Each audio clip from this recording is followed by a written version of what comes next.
Gostaria de te apresentar aqui um pouquinho, né? Além de ser uma grande profissional da área do movimento, é uma grande amiga, né? Então, eu já chamo ela de Leca, não consigo chamar ela de Alessandra, inclusive até perguntei para ela como é que era teu nome mesmo, antes de botar na... Mas tem gente que não sabe meu nome. Tem gente que acha que eu sou Letícia, qualquer coisa. Movimento da Alessandra, né? E eu queria, Leca, então, que você fizesse uma breve apresentação, né? Falando um pouquinho também desse seu trabalho dentro dessas áreas, né? De uma forma bem à vontade, bem espontânea sua, viu? Acho que tu já me apresentou enquanto formação de psicologia e fisioterapia, né? E foram trajetórias que eu comecei fazendo paralelamente os estudos de psicologia e fisioterapia, aí depois eu tive que largar uma graduação para acabar a outra, e aí depois retornei para físio, né? E os estudos da cognição vieram por uma necessidade mesmo de trabalho que eu fui desenvolvendo com os idosos, com um grupo de idosos, numa área de prevenção, num enfoque bem preventivo. E, e eu sempre pensava que eu podia juntar essas duas intervenções, cognitiva e motora, pelos estudos que eu tinha. Só que como é que eu fazia isso antes? Eu trabalhava um momento da intervenção, só uma intervenção cognitiva, a primeira parte, aqueles exercícios clássicos de manual, super clássicos, e depois eu fazia um segundo momento da atividade de intervenção motora. Eu tive a oportunidade de ir para a Espanha e estudar intervenção cognitiva no envelhecimento, e quando eu voltei, isso ainda ficou mais intrigante, né? De por que eu estou fazendo desse jeito? Se o comportamento humano ele envolve inúmeros fatores, inclusive fatores cognitivos, e se movimento faz parte do comportamento humano, como que eu poderia trabalhar a estimulação cognitiva através do movimento? Essa foi a pergunta que surgiu a partir deste grupo, deste trabalho específico com os idosos, né? E eu acho que é legal contar um pouquinho dessa trajetória, porque foi nesse lugar que veio esse clique, assim, essa dúvida. Como que eu posso trabalhar o cognitivo com o movimento junto, né? E aí foi eu experimental neste lugar, neste grupo de idosos, nessa situação, que depois eu expandi para as outras práticas de movimento e para outros lugares que eu trabalho. O que eu acho mais interessante do que a gente vem conversando, e o que tu acabaste de falar também, é que a gente tenta separar, né, essa questão da cognição e do movimento, né? E eu acho que até em termos de formação acadêmica, os conteúdos eles realmente são separados, né? E com o tempo de experiência na área, a gente vai tentando fazer ciência deles, né? Ou juntando, aproximando, né? Por isso que também hoje a gente fala muito mais de antropologia, de biologia, né? Coisas que, quando eu era acadêmica da área da educação física, eu achei que, meu Deus, por que eu estou estudando isso, né? Ter sentido na prática do que isso significa. Mas realmente eu acho que às vezes para construir o conhecimento a gente precisa talvez segmentar para depois começar a fazer essa junção. E talvez tenha esse caminho. E que fique claro que eu não condeno as estimulações cognitivas clássicas, né? Eu acho que elas são necessárias para certos momentos, para certos grupos de pessoas, dependendo do teu objetivo, né? É necessário separar, né? Ter esse treino cognitivo separado. O que eu queria era, se eu tenho a habilidade das duas coisas, o estudo das duas coisas, por que não juntar, né? Então foi mais nesse sentido. Não, juntar as duas coisas não significa que fazer separado também é ruim, não é ruim, Sim, também é bom. sim. E dentro desse contexto, então, Leca, assim, o que é a cognição, para a gente poder entender um pouquinho isso? Cognição, a palavra cognição, ela significa conhecer. Num grosso sentido, ela conhecer. Lapidando, ela é a maneira como a gente, e aí não querendo ser cérebro centrado, então a gente como ser humano, a gente percebe, aprende e reconhece o mundo. E como a gente interpreta as coisas do mundo através das nossas experiências e as nossas vivências. Então, num sentido bem amplo, cognição é isso, né? De como a gente interpreta o mundo a partir das nossas funções cognitivas, que eu posso falar depois, e a partir das nossas experiências. Então, as nossas experiências, elas estão sempre junto com a gente quando a gente está falando de cognição. E isso não acontece, assim, não tem um caminho, né? Tipo, primeiro eu vejo, depois eu percebo, não, é uma coisa que acontece ao mesmo tempo. Isso. E didaticamente também, como a gente já falou, Raquel, as coisas podem ser separadas, mas a forma como acontece não é linear, né? Ela não tem um caminho linear. Sim, eu digo assim, não é sistema nervoso central e depois percepção, é tudo mais ou menos ao mesmo tempo, uma coisa se interage com a outra. Sim, é a história de que se a gente pensa em sistema nervoso central enquanto cérebro e a cognição, a gente coloca as funções cognitivas dentro dela, tu trabalhar essa coisa do cérebro enquanto controlador central, não é ele sozinho que vai estar dizendo percebam o mundo com o nosso corpo ou com as nossas os estímulos sensoriais e tudo que a gente tem para reconhecer o mundo. Não, é um caminho de mão dupla, né? Assim como o meu cérebro me dá essa possibilidade de eu perceber, é o caminho de mão dupla também, o down top, que faz eu reconhecer. Então isso está sempre funcionando junto, assim, não tem quem manda mais, né? Quem controla tudo. Queria desmistificar um pouquinho também, até para mim, né, para poder entender um pouco mais de como funciona esse processo de aprendizagem, né? Na verdade, tudo se conecta, né? Tudo acontece ao mesmo tempo e uma informação do sistema nervoso central para a periferia é a mesma coisa que da periferia para o sistema nervoso central. É um fluido, né? Acontece tudo junto mesmo. Legal. E Leca, como você falou sobre funções cognitivas, né? O que seriam isso, funções cognitivas? Elas são sistemas funcionais complexos, que na verdade é o que faz a cognição acontecer.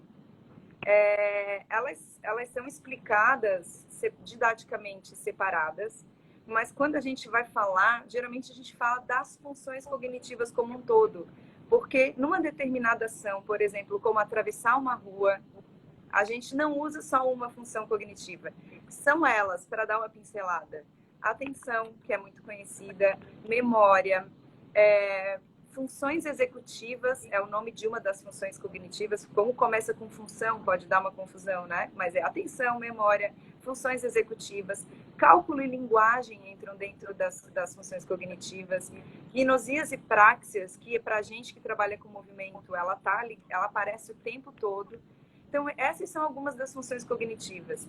E aí, quando eu falei, para a gente atravessar um semáforo, atravessar uma rua, a gente usa todas as funções cognitivas. A gente tem que ter atenção, a gente tem que reconhecer signos e sinais que fazem parte da nossa cultura e da nossa linguagem. Vermelho não vai, verde vai, né? A gente tem que reconhecer os espaços, gnosias e praxis. O que eu preciso para fazer o gesto de atravessar? Aqui tem um degrau, o que eu preciso descer do degrau da calçada? Então, num simples ato de atravessar uma rua, a gente usa todas as funções cognitivas. É por isso que não tem como dizer que é de um segmento para o outro, né? É tudo ao mesmo tempo, né? E, Leca, quando a gente fala, então, nessa questão, assim, dessa percepção geral do espaço e também de uma percepção de uma linguagem cultural, como você falou da sinaleira e tal, como é que eu relaciono, então, a cognição com o movimento, que é o tema da nossa live? Como eu trago, né, essa cognição quando eu penso em movimentar, né? Porque hoje o movimento, ele está muito ligado e estereotipado até, né, em algumas técnicas específicas, né? Mas a gente vai falar um pouquinho mais sobre o movimento mais natural, mais livre, né? E como essa fusão da cognição, de toda essa forma de perceber e de aprender, interage com o movimento, né? Eu acho que, eu volto a falar que quando a gente pensa em comportamento humano, a gente entende que a cognição,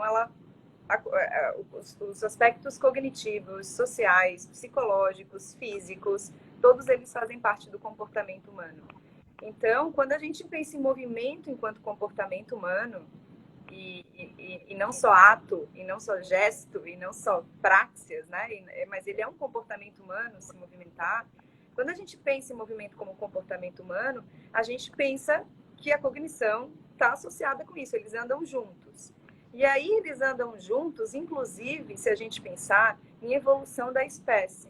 Então, evolutivamente, pensando na nossa espécie, a gente pode dizer, o Daniel Wolpert fala num TED dele, que é A Verdadeira Razão do Cérebro, eu acho que é o título do TED, que ele fala que a verdadeira motivo da evolução do cérebro foi o movimento.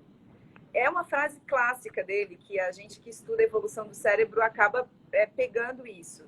Só que se tu vai destrinchar a fala dele, é compreensível que não é o cérebro... Eu precisei do movimento para evoluir o cérebro. É a história de quem nasceu primeiro, o ovo ou a galinha. As coisas vieram juntas. Algumas funções cognitivas, alguns aspectos evolutivos do cérebro propiciaram melhores ações motoras nossas e melhores pressões e outras pressões evolutivas do ambiente fizeram que o cérebro precisasse se adaptar e desenvolver cognitivamente de maneira diferente. Então, e aí uma comparação que fica legal é a gente sair da questão da evolução da espécie e vir para a nossa ontogenia, o nosso desenvolvimento. A gente não fala de desenvolvimento motor separado do desenvolvimento cognitivo. O termo usado é desenvolvimento psicomotor, mas esse psico ele tem muito mais a ver com os desenvolvimentos neuropsicológicos, né, e cognitivos do que só os emocionais, né, enfim. O termo usado é desenvolvimento psicomotor. Então, assim, se a gente vê uma criança se desenvolvendo, não vai desenvolver primeiro o cérebro para depois o corpo, ou primeiro o corpo para depois o cérebro, as coisas vão caminhando juntas mesmo, né? Então, usando isso como exemplo, acho que faz a gente entender um pouco essa relação e que eu acho tão importante, porque nos últimos 20 anos se criticou tanto o modelo cartesiano e biomédico, que foi ensinado por anos e anos, né, da separação mente-corpo.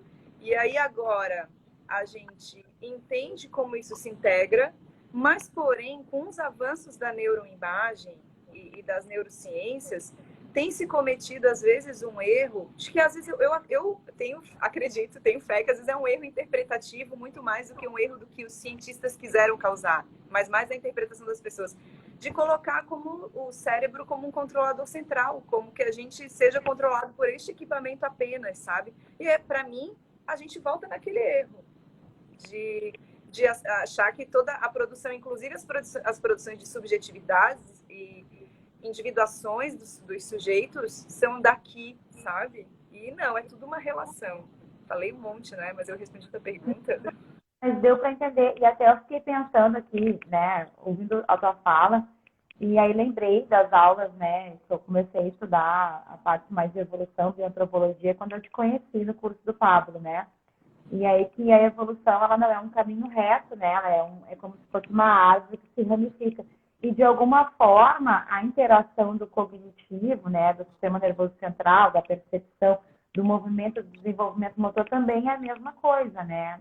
É na mesma proporção, assim, né? As coisas meio que se misturam e vão se construindo, não existe uma linha reta. Primeiro você aprende, depois você pratica, depois você, né? Não. Acho que mais ou menos nesse sentido, assim. E aí, se tu for pegar, assim, o Harari, o Harari é um dos autores que falam bastante dessa questão evolutiva, e tem um livro clássico, acho que ele é de 2011, do Paulo Dalgala Rondo, que o nome do livro é Evolução do Cérebro. É muito legal como coloca essas pressões evolutivas que a gente teve. Por exemplo, a gente foi para a savana e a gente se tornou bípede e a gente precisou desenvolver um melhor sistema visual, porque o nosso cenário, o nosso ambiente mudou. Então, a gente precisou fazer uma avaliação melhor do ambiente. Quando a gente começou a desenvolver ferramentas, a gente começou a precisar desenvolver melhor os sistemas de prensa da mão e dos dedos, né? Volto a dizer, o que foi primeiro? Foi a ferramenta? Foi o cérebro que criou a ferramenta e depois a gente precisou melhorar o movimento, que daí melhorou para o cérebro de volta, sabe?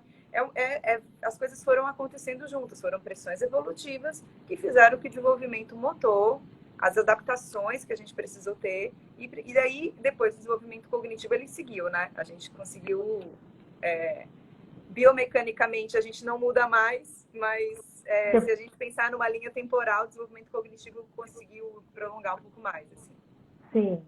E hoje, a gente, seria certo falar que a gente tem um desenvolvimento cognitivo um pouco mais desenvolvido até que o motor por conta de uma falta de necessidade do físico para sobreviver hoje ou não? Eu acho que o estilo de vida que se apresenta para a gente hoje, a maneira como se faz a gente viver, que não tem nenhuma necessidade de movimento, faz com que a gente precise mais dos nossos aspectos cognitivos do que motor, porque se a gente quiser, a gente pode não se movimentar mais, não precisar mais quase nada da parte motora e mais do cognitivo.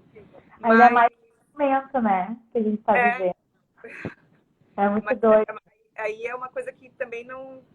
Quando a gente precisar, a gente não vai conseguir, a gente vai meio que vai perdendo, né? Vai ter que voltar desse treino de novo. Às vezes eu falo, não sei nem se é o correto se dizer, mas é uma percepção minha enquanto educadora física, que a atividade física hoje em dia ela é muito mais por uma percepção cognitiva de saber que isso é importante para a sua saúde, do que propriamente uma forma de sobreviver no mundo que a gente tem hoje, né?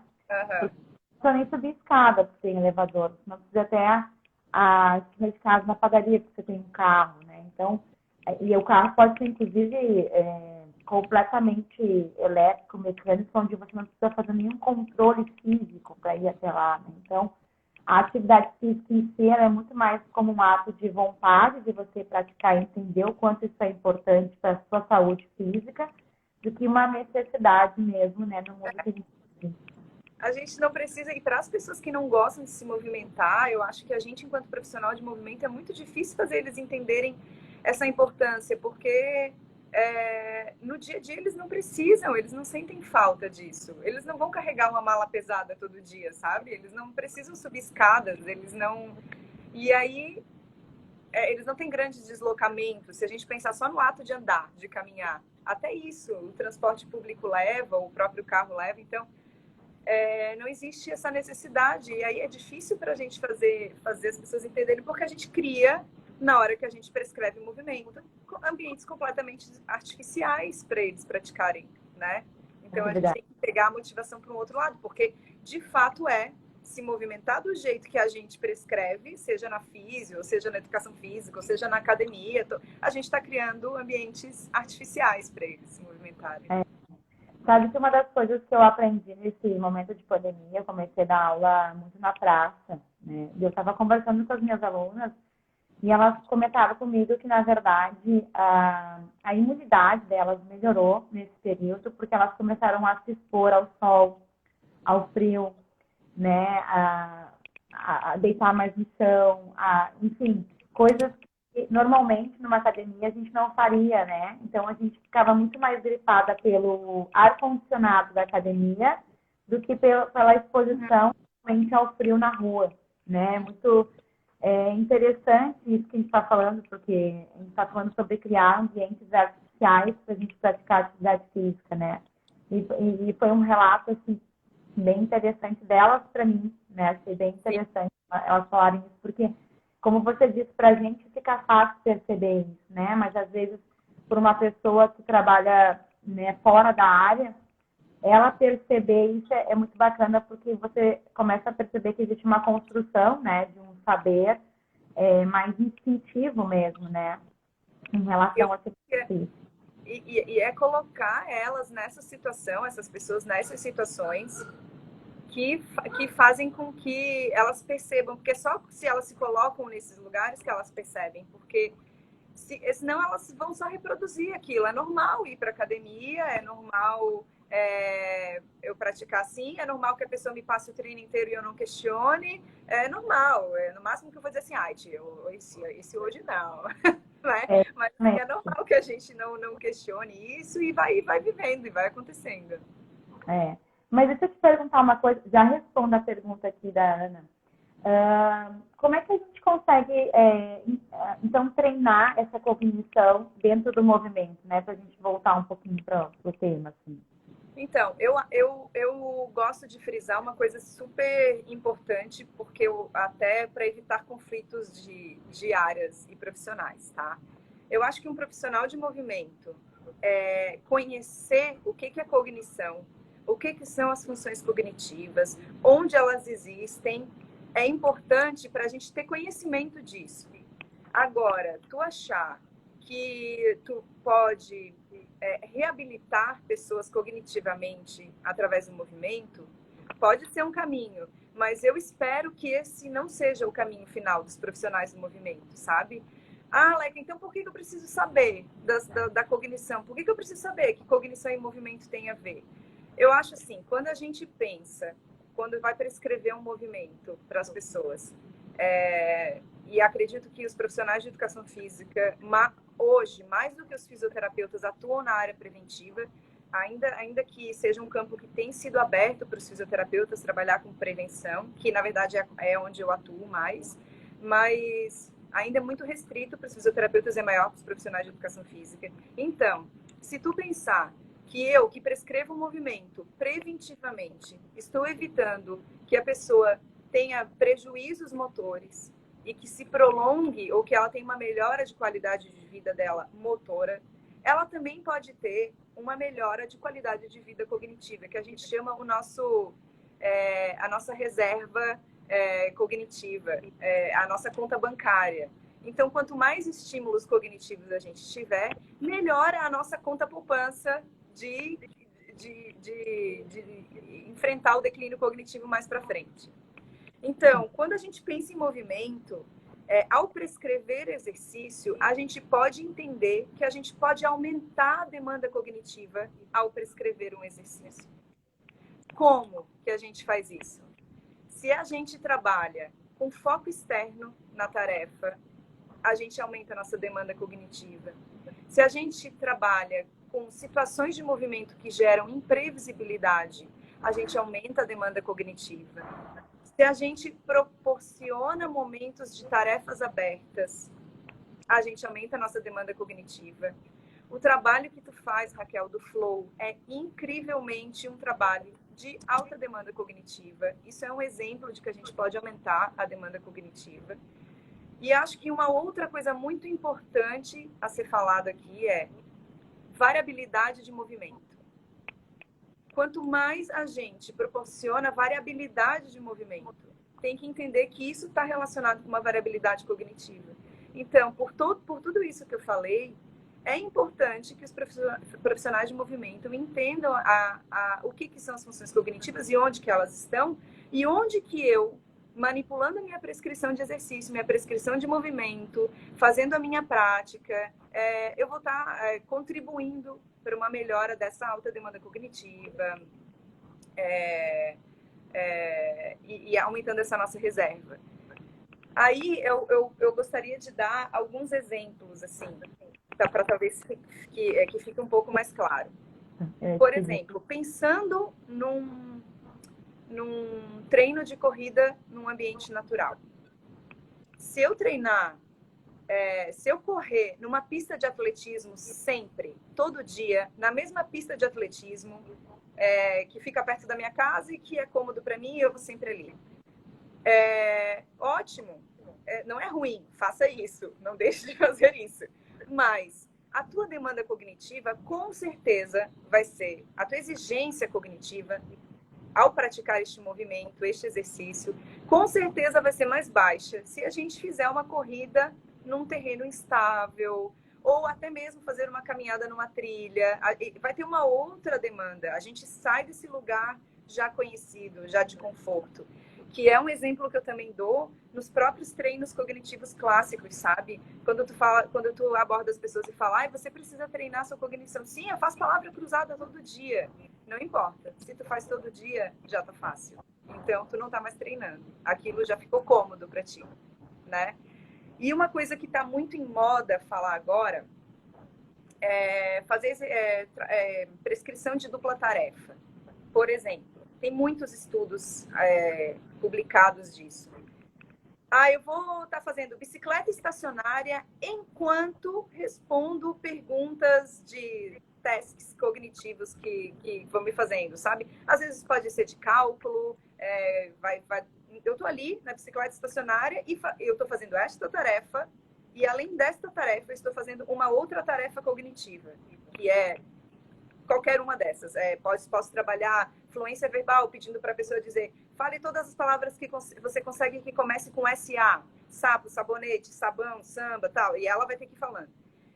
Não que eu não ache isso válido, isso é válido, mas o que eu quero dizer é que a gente está falando de dupla tarefa. E quando eu falo em prescrever movimento aumentando a demanda cognitiva, eu quero aumentar a demanda cognitiva no movimento prescrito. E não fazer dupla tarefa.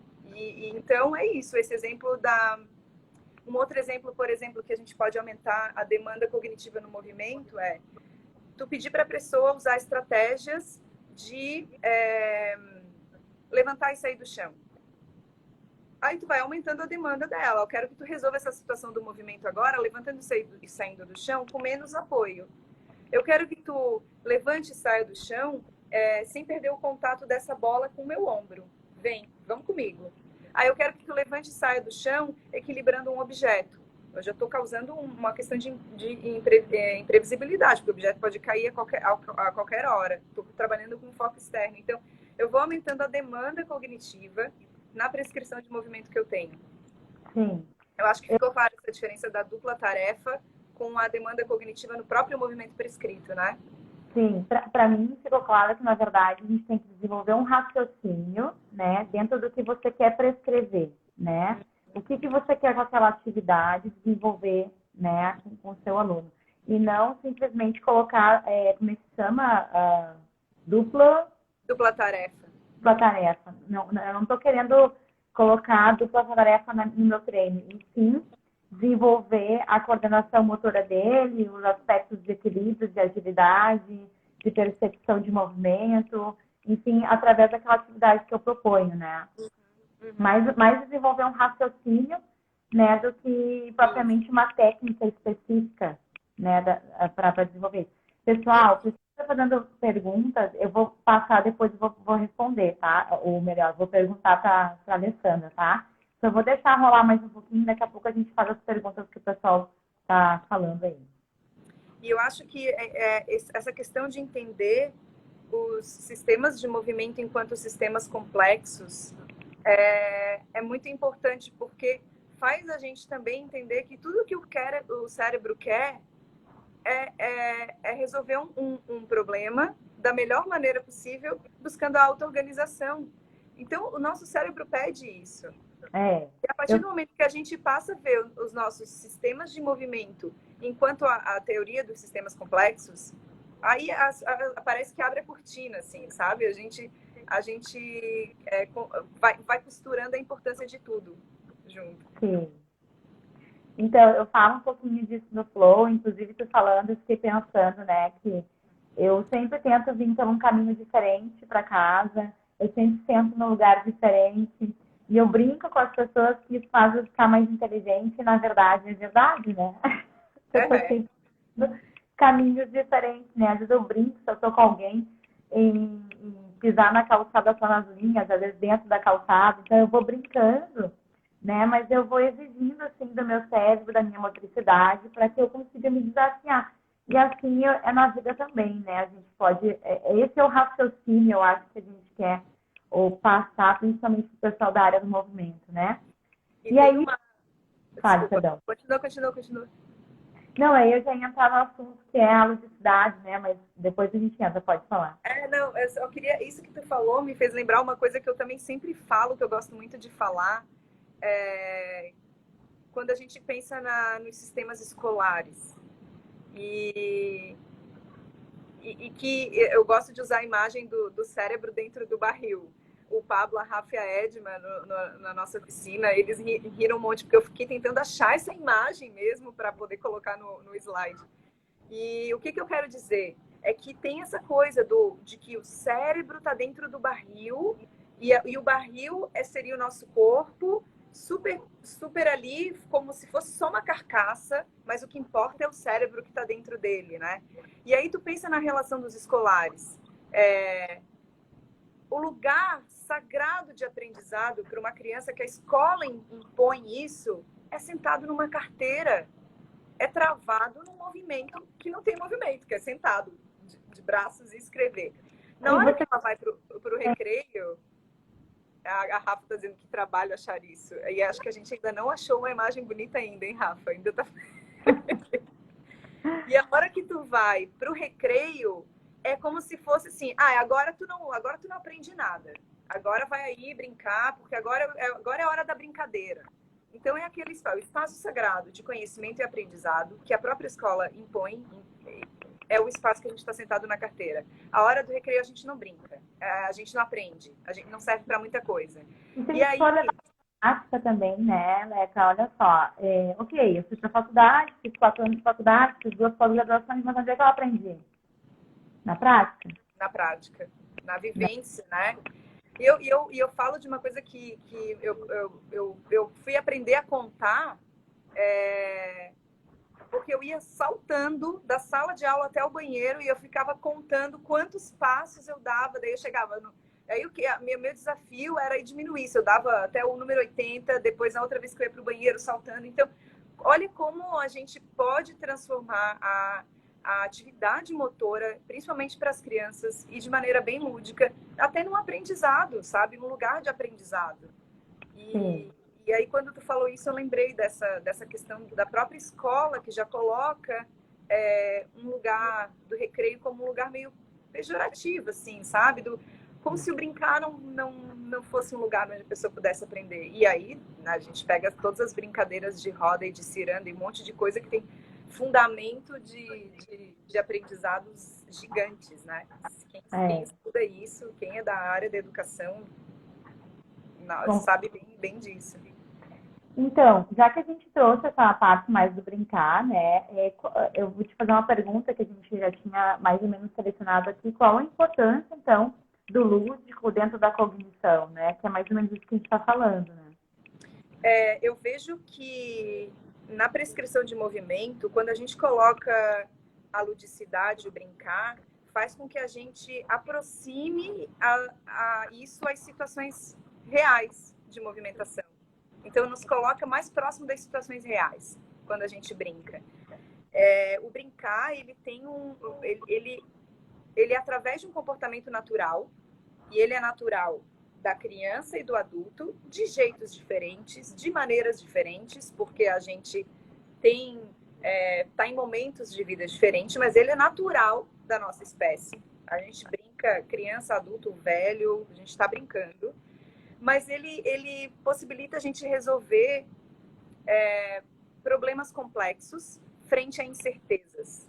Então, quando a gente pensa até numa questão evolutiva da brincadeira, o porquê a nossa espécie é uma espécie que fica muito tempo na infância e na adolescência. A gente tem um período de imaturidade muito grande comparado a outras espécies. E é por isso. Às vezes ainda migro para lá, sabe? Às vezes eu vou lá. Mas é isso, assim, é essa necessidade que a gente tem desse tempo que ele é oportuno para a gente aprender a resolver situações complexas perante a incertezas que são apresentadas para a gente. E aí, quando tu perguntou qual é a importância do brincar no movimento, é que quando a gente coloca jogos, situações de movimento que tem brincadeira na nossa prescrição, faz com que a gente se aproxime mais do real. Geralmente, quando a gente coloca os jogos e as situações nas situações de movimento, faz com que a gente também trabalhe mais o foco externo, a imprevisibilidade, o relacionamento entre as pessoas, né? Quando tu tá trabalhando em grupo. E aí tu provavelmente vai atingir um comportamento mais espontâneo quando tu tá brincando. Tu acessa um potencial de criatividade que talvez tu não acessaria se a pessoa viesse com um treino pronto, protocolado, dizendo agache 15 vezes. Tá, que também é válido, a gente tem que deixar claro que isso, a gente não está criticando o treinamento especializado, mas a importância da brincadeira ela está nesse sentido, né? O Winnicott fala em psicoterapia que a psicoterapia ela só se concretiza com a sobreposição de duas áreas do brincar, a do terapeuta e a do paciente. Se o terapeuta não percebe que o paciente não está no estado de brincar, a primeira coisa que ele tem que fazer é trazer ele para o estado de brincar. E o brincar no sentido amplo da coisa, né? Porque é através do brincar que a fluidez pode acontecer, que a espontaneidade pode acontecer. E para o movimento isso é super importante, né? E eu acho que eu ia te perguntar, mas você acabou respondendo no meio dessa última pergunta sobre se adultos brincam, né? Mas eu acho, não sei, posso até te pergunto, né? Que para o adulto brincar é um treino, né? É um treino de novo de se colocar no lugar de aprendiz, de se colocar no lugar de espontaneidade, de se expor um pouco, né? De ser mais vulnerável um pouco, né? E ao mesmo tempo de se reconhecer enquanto ser humano e também de quanto parte daquilo que está se fazendo ou que está se vivendo, né? É incrível, assim, a gente percebe que tem pessoas que têm mais facilidade para aceitar as questões dos jogos propostos, das brincadeiras, e outras nem tanto, pelo estilo de vida, por características individuais, por várias questões, né? E acho que também é uma arte nossa, enquanto profissionais de movimento, ter essa sensibilidade, saber prescrever com calma, colocar essas situações de maneira mais sutis, né? Mas tentar desenvolver, dar essa possibilidade de estímulos para a criatividade. Ou seja, tu pode começar promovendo que a pessoa explore mais o ambiente ali, na hora que ela está fazendo o movimento. Então, tem como, ao invés de chegar porque brincadeira não necessariamente a gente quer dizer que tem que dar risada, tem que cair no chão, virar cambalhota, não. Né? Vamos tirar esse estereótipo da brincadeira. Mas o lúdico, ele pode vir em coisas sutis, sabe? Tu propor um desafio para a pessoa, tu colocar uma atividade relacional em dupla. Por isso que eu acho que o acesso do lúdico, quando é em grupo, também é muito mais fácil do que quando é... É a próxima pergunta. Atividades coletivas e individuais, qual era a percepção, né, de trabalhar isso? Eu sou suspeita, né? Porque eu só trabalho com grupo, né? Então, eu tenho mais facilidade de trabalho com grupo do que o trabalho individual. Assim, raramente eu faço atendimentos individuais. E o grupo, ele é importante enquanto esse desenvolvimento da liberdade, da espontaneidade e da criatividade. Primeiro que quando tu tá em grupo, tu não tá pagando mico sozinho. Né? Tem aquela coisa do tipo, não sou só eu, tá todo mundo aqui fazendo. O jogo no adulto, e eu tô falando mais voltado para o adulto agora, né? Essas atividades em grupo no adulto. O jogo no adulto, ele é um jogo esquecido, ele é um jogo abandonado e desabitado.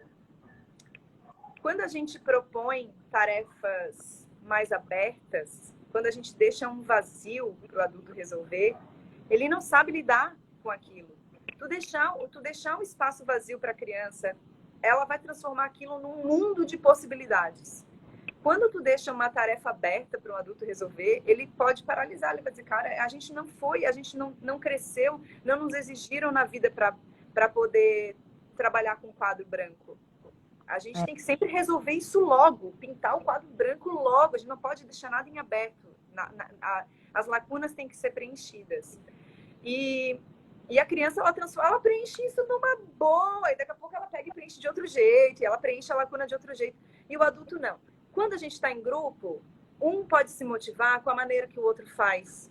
Eu posso ter dificuldade de preencher sozinho essa lacuna, essa tarefa de movimento, e aí eu vejo o outro fazendo, me espelho naquilo, ou eu e ele vamos fazer juntos, ou o grupo todo faz juntos. Então, essa dimensão lúdica, de maneira coletiva, é uma saída para a gente gerar novas formas de movimentação, que, uma palavra bonita, se resume em achar outras respostas para situações de movimentos complexos que se apresentam para a gente.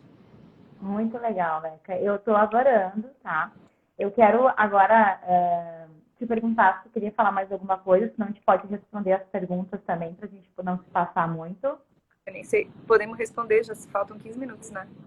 E aí depois eu quero fazer um quiz contigo, que é bem rapidinho e bem Tá. espontâneo, tá? É uma brincadeira, já que a gente está falando do lúdico, a gente vai live. Olha só, tem um pessoal aqui que pergunta, deixa eu só passar um pouquinho aqui, ó. Então, estão perguntando se esse tipo de treinamento ele pode evitar o Alzheimer, se há alguns estudos relacionados a isso. Pode. Toda e qualquer tarefa que tem essa demanda cognitiva, a gente está estabelecendo essa reserva cognitiva, essa conta poupança nossa, em todo e qualquer trabalho no qual a gente estimule mais as nossas funções cognitivas, a gente previne todos os outros declínios cognitivos, inclusive o Alzheimer, que é o mais conhecido deles, né? O mais popular. Sim. Aí a Ana pergunta também, já existem alguns estudos falando da importância da atividade física durante o período gestacional. Sendo importante não só na formação do bebê, mas também de dar continuidade a esse processo de... Aí ela põe mais embaixo. Só um minutinho, deixa eu achar outra. Aquela, do exercício e no resto da sua vida. Teria alguma coisa falando sobre isso? Acho que ela quis dizer se durante a prática gestacional, se a gente fizer exercícios assim, a gente consegue de alguma forma passar isso? Eu não entendi. Seria específico de que? Eu não entendi. Ana, se tu puder reformular a pergunta pra gente, tá? Ó, a Tati está perguntando aqui. A gente está muito focado ainda no certo e no errado. Será que isso nos prende na idade adulta e não saber o que fazer com o quadro branco? E não saber o que fazer, né, com o quadro branco? Com certeza. A gente é exigido a vida inteira a fazer o certo o tempo inteiro. É como se a gente vive numa dualidade o tempo inteiro. Se não tá certo, tá errado. E aí a gente tem que se desprender disso, sabe? Se não tá certo, é porque não existe só um certo. Eu lembro também que quando eu comecei a raciocinar um pouquinho mais dessa forma para prescrever os meus exercícios, né? Não são todos que eu uso brincadeira, e as brincadeiras, como você disse, não são nem infantilizadas e nem ridicularizadas, muito pelo contrário, elas têm um propósito cognitivo importante da prática do que eu estou querendo ensinar para o meu aluno, né? E às vezes ele nem sabe que ele está brincando, né? Porque eu só proponho a tarefa, como você disse, e ele não se dá conta. Depois que ele vê que ele estava num pé só, ou que ele estava tentando fazer alguma coisa mais lúdica do que técnica, né? Eu tive um pouco de dificuldade, eu tive que aprender, reaprender a trabalhar, inclusive, com a minha percepção, né? Porque, como você disse, o educador ou o fisioterapeuta, né, o profissional que está tentando incluir isso, ele tem que fazer parte disso, né? Então, ele também tem que criar, ele também tem que estar aberto, ele também tem que estar naquela simbiose.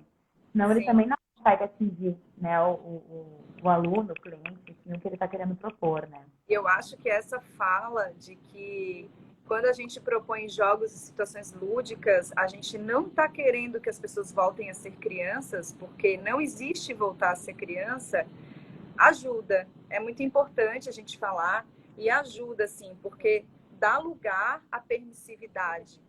Eles se permitem a fazer isso. Então tá, porque eu posso fazer isso enquanto eu sou agora, a pessoa que eu sou agora. Eu não quero, a gente tem que deixar claro que a gente não está querendo que a pessoa volte a ser criança, sabe? Que não são comportamentos regredidos e infantilizados. Não, são comportamentos reais. E aí, tu trazer para ele exemplos de que eles brincam o tempo todo. Que o fato de ouvir uma música e sair batendo o pezinho, de que tomar banho e cantar no chuveiro a gente está brincando, de que quando a gente está com o negócio na mão ou cozinhando e começa a dar uma batucada, a gente está brincando, que nas situações de trabalho, na conversa com os colegas, aquilo tudo. Então, trazer para ele situações do seu dia a dia que ele brinca, que você brinca quando faz isso, quando faz aquilo, e a gente está propondo isso aqui no movimento, na nossa atividade.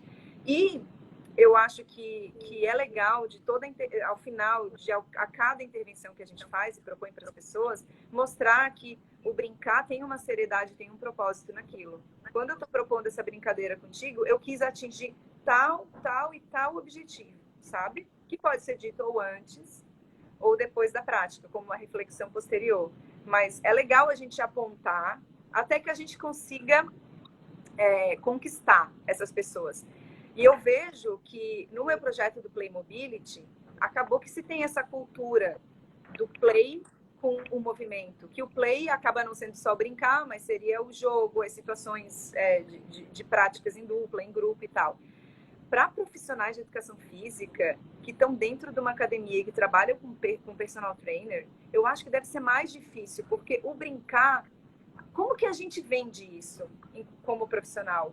Porque o brincar não te promete diminuir as medidas do PMG, como diz meu amigo Glauco. Não tu vai propor para ela situações de movimento e brincadeira, mas não vai prometer que tu vai diminuir o teu número da calça, sabe? Então, é entender que promover... Né? Do meio do treino, né? Eu gosto muito de misturar um pouco, porque aí tu torna aquele momento mais leve e é aos pouquinhos. É uma gotinha que você vai colocando ali e aos pouquinhos aquilo vai aumentando. Eu já sou a professora que anda descalço, não tenho mais nome da academia, né? Aquela professora que dá aula descalço. Aquela professora que fica se pendurando na barra. Mas, no fim, eu nem me importo, eu super gosto quando alguém fala assim, porque vê que eu estou tentando fazer alguma coisa diferente do normal, né? E, às vezes, a pessoa vai lá se pendura na barra e ela vai lá e faz um terra técnico. Então, eu dou nada nisso e aí é mais leve. Né? Porque é isso, é tu trabalhar com o objetivo que a pessoa traz para ti. Tudo bem, eu falo assim, Raquel, eu quero ficar com a bunda dura. Eu tenho esse objetivo, eu quero a bunda dura. Tá bom, então tu vai propor, dentro do teu treino que tu montar para mim, prescrições de exercícios que me levem à bunda dura, espero eu, se eu fizer direitinho, mas tu também vai propor exercícios para mim que me coloquem em situações complexas de resolução de problemas de movimento, que vai melhorar habilidades gerais minhas, que vai trabalhar com o geral e vai me tornar até mais generalista nas soluções de problemas, que eu vou enfrentar quando eu encontrar uma poça no meio da rua. Quando eu estiver andando na calçada e encontrar um buraco na calçada. Né? Gente, vamos fazer o seguinte, ó, as perguntas que vocês tiveram, podem colocar embaixo da live, porque eu vou deixar essa live salvada aqui no IGTV, perdão. E eu queria fazer um quiz para a gente poder finalizar um pouquinho essa nossa live aqui, para tornar um pouquinho mais lúdica. Então, é assim, Meca. Eu vou te falar uma palavra e você vai falar a primeira coisa que vir na sua cabeça. Meu Deus, você sabe onde você está se metendo. Eu posso responder mesmo qualquer palavra. Assim, você pode responder em uma palavra também, não precisa ser em uma frase, tá? Tá. Pode respira fundo aí. E tu vai também responder? Hã? Tu também vai dar a tua resposta? Vou só te perguntar, porque eu te convidei para live. Numa próxima, daí você fala comigo. Pessoal, coloque nos comentários que vocês também gostariam de saber as respostas. Vamos lá. Então, Lequinha, movimento. Mundo. Cognição. Conhecimento. Brincadeira. Vida. Coletivo. Alegria. Individual. Percepção. Ambiente.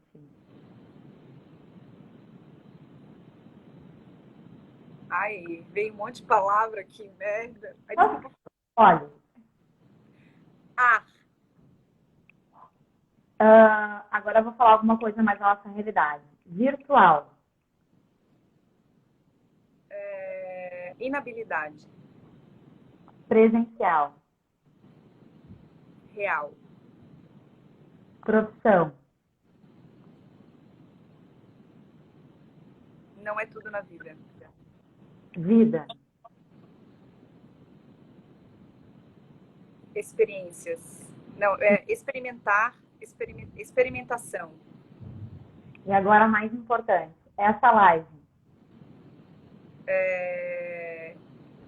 Compartilhamento de de alegrias da vida. É isso aí.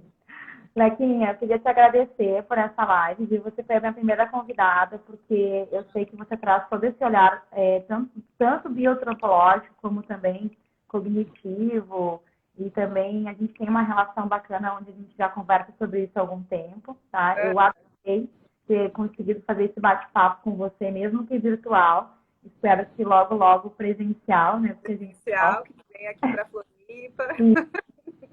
E, galera, muito obrigada pela presença de vocês.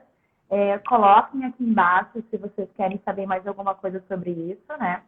E também se vocês querem uma próxima vez. Daqui a pouco a gente pode voltar e falar de outras coisas, né, Leca? Pode ser. Obrigada pelo convite, tá, Raquel? A Raquel sabe que eu não gosto muito de lives, mas como seria conversar com a Raquel como a gente conversa no dia a dia, presencialmente, foi só colocar isso agora no mundo virtual, né? Aí eu aceitei, porque eu falei, não, Raquel, é contigo, é uma conversa relax, assim, então vai ser tudo.